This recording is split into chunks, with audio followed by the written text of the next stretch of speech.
এই মুহূর্তে বিশ্বের সবচেয়ে শক্তিশালী দেশ কোনটি? যুক্তরাষ্ট্র, রাশিয়া, চীন নাকি অন্য কেউ?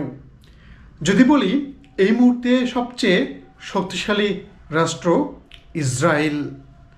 কেন বলছি? এই দেশটি কাউকে মানছে না, কোনো কিছু তোয়াক্কা করছে না। তারা একের পর এক দেশে হামলা চালিয়ে যাচ্ছে। ইরানে হামলা চালাচ্ছে, লেবাননে হামলা চালাচ্ছে, ফিলিস্তিনে হামলা চালাচ্ছে, সিরিয়ায় হামলা চালাচ্ছে, ইয়েমেনে হামলা চালাচ্ছে। কিন্তু তাদেরকে প্রতিহত করার কেউ নেই।